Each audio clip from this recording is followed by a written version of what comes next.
Our next poet is Jose Padua, whose poetry and fiction have appeared in such magazines as Bomb, Salon.com, Exquisite Corpse, another Chicago magazine, the Beloit Poetry Journal, Unbearables, Crimes of the Bear, Crimes of the Beat, sorry. Yeah, Beats, Bears, whatever.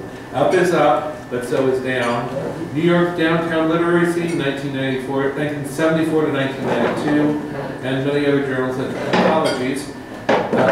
His manuscript, the name of this book is Swan Lake, has been a finalist in many famous contests, including the Brittingham, Felix Pollock, Autumn House, and many other poetry contests. He has also written features and reviews for NY Press, Washington City Paper, the Brooklyn Rail, and the New York Times. He has performed in many of the really prestigious venues in this country, including the Public Theater, CBGB's, the St. Mark's Poetry Project, and the Nuyorican Poets Cafe. He was also a featured reader at the 2012 Let's Rock Poetry Festival. He and his wife, the poet Heather Davis, who's also read here at Iota, are the authors of the blog Shenandoah Breakdown. They live with their daughter and son in the Shenandoah Valley. So please welcome Jose Padua.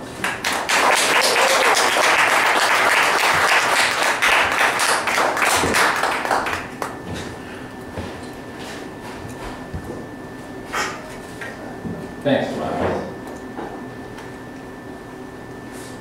This first poem is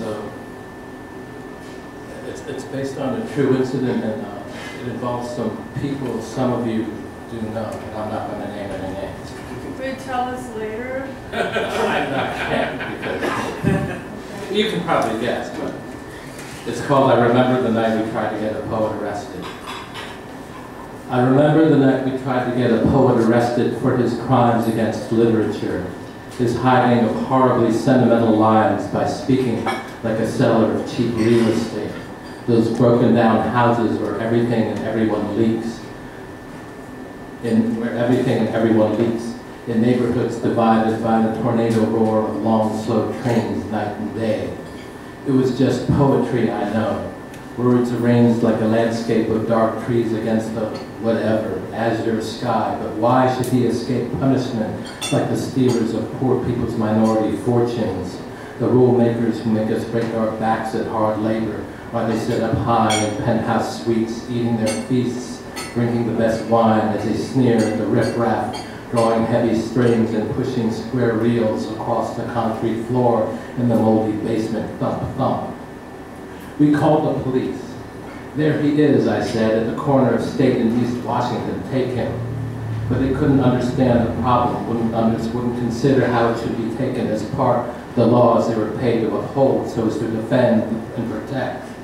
We argued, we pleaded, they explained, they turned silent, they hung up, believing they'd arrange the letters of the law to the best of their abilities. Because we couldn't get the poor poet arrested, my friend walked around for years wearing loose blue muscle shirts, his head bobbing down and up through all the thick slabs of winters, the thin white lines of summer, looking right, looking left, grimacing, what the fuck, to anyone passing close enough to hear and refusing to listen.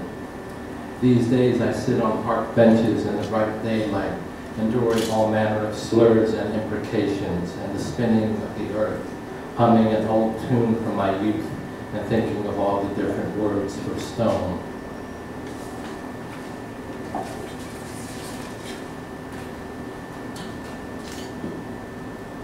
This one is called I Am the Off-Center of My Universe.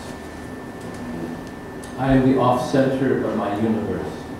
I will not be able to write this poem without using the word askew. Well, actually I could, but I choose not to, because sometimes the hardest thing to do is the thing that takes the least time. If you think that sounds like a trite aphorism, bite me. No, bite yourself, then your mother, then yourself again, but in the ass this time. No, thank you.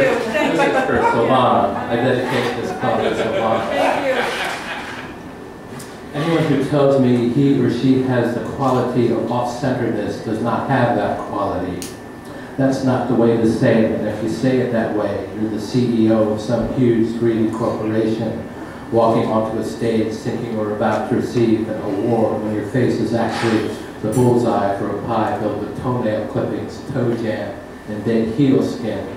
Well, I guess this might sound good to you foot fetishist weirdos.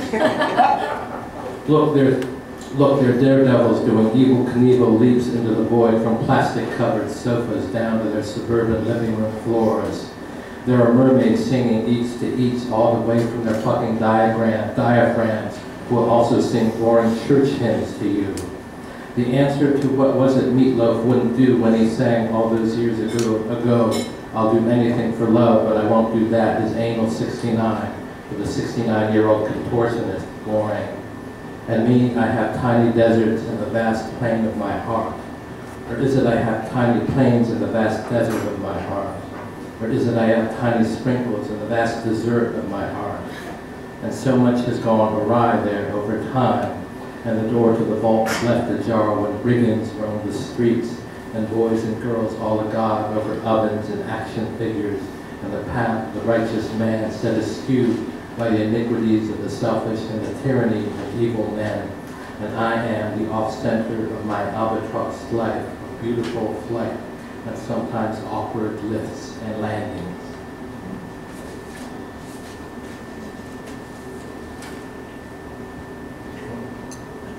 This is called, no, I'm not going to go.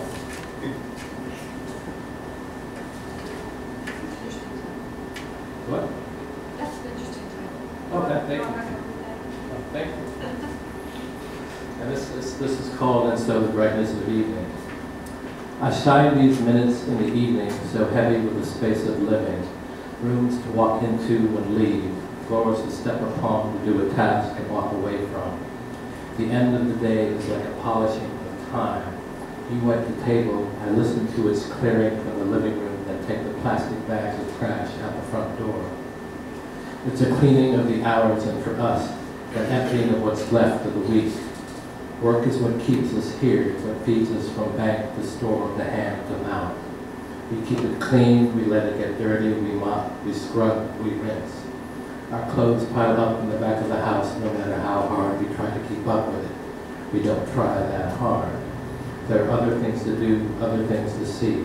A show about tiny birds flying just above the roofs. A book about the end of the world, the stopping of time, the sailing of Greek boats.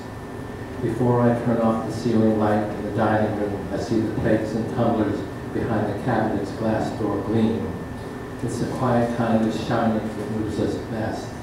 The glowing with no need to make its own sound, because upstairs all the lights are switched on, and I hear the voice of our daughter getting ready for bed as she sings.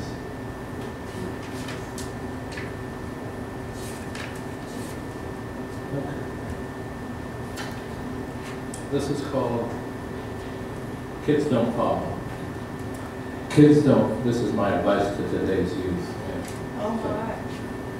Kids don't follow, stars don't follow wise men or women, don't follow the folds on a woman's forehead or the muscles on a strong man's arm, don't follow those who are faster than flies, don't follow those who are slower than extinct flightless birds. Don't follow the classmate who has all the answers without having to read the book. Don't follow the girl who sits in the corner staring at the table covered with dead flowers left over from a stranger's wedding. Don't wish for the great wealth of successful businessmen. Don't sit and do nothing because you're drunk and listening to the ticking of the clock when your house is on fire. Don't follow the guys you find in paperback books with the sort of glossy covers you used to find on old porn magazines. Don't follow the people who tell you not to. Don't follow the roads that have already been paved for you. Don't follow the damp grass and dirt that surrounds them, especially if you live in a fucking swamp. Don't follow those who are too eager to set you straight. Don't follow those who scratch their chins and feel their nipples when you ask for help jump-starting your car. And of course, don't follow heroes with automatic weapons. Don't follow heroes with automatic weapons. Don't follow anti-heroes with baby grand pianos. Don't follow angels with white feather wings who fly through clouds with wide beatific smiles on their faces. Don't drink straight from the milk carton, for Christ's sake, get a cup. Above all and above this, do not follow unsolicited advice. Ignore those who say they know what's going on. Do not listen to them or to me or to this, kids. Just remember that what you're reading or hearing right now is a poem, and that this poem is changing your life.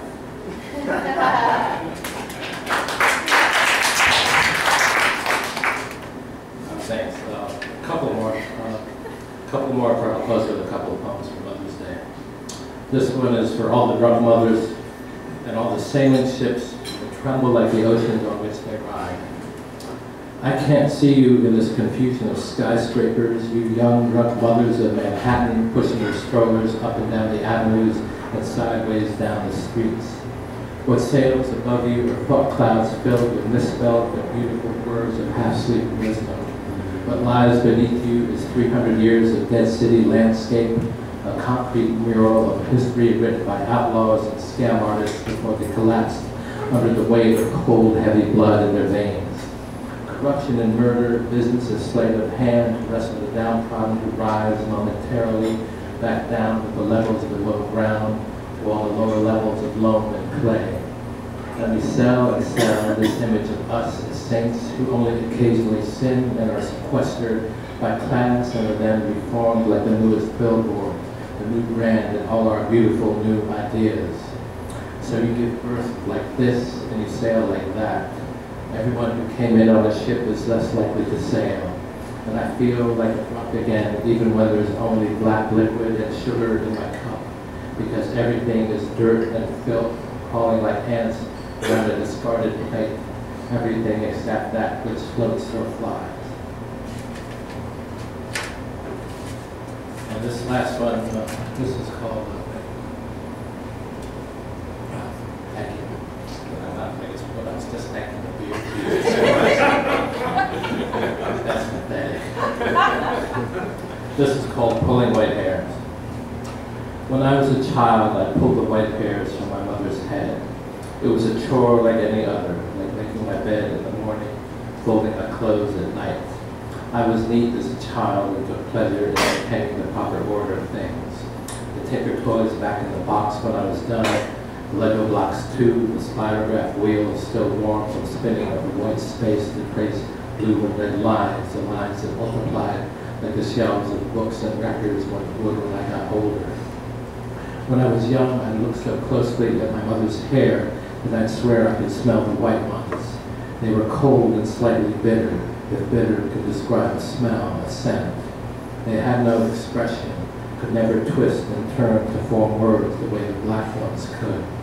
I'd spot them, zero in with the tweezers, thinking myself a doctor of sorts, removing bad hair like germs, tumors, bad blood, bad sugar. I'd release the tweezers, drop the white hairs on a paper towel I'd laid beside me on a chair. They were ready to throw away in the trash where they could never make my mother old, make her weak and frail, or make her stop to catch her breath, but she could still walk fast down the steps to the street with me to the city that was home to me. But sometimes home for her was somewhere else. Home was where she wanted to be, all those fed up with life, here is fed up with life, life is harder here than home 9,000 miles away days. When I was pulling white hairs, there was only this city, this home. I'd count the hairs I'd pulled, each hair a mile, each number dividing the distance of the time it would take to get where we wanted to be. Thanks.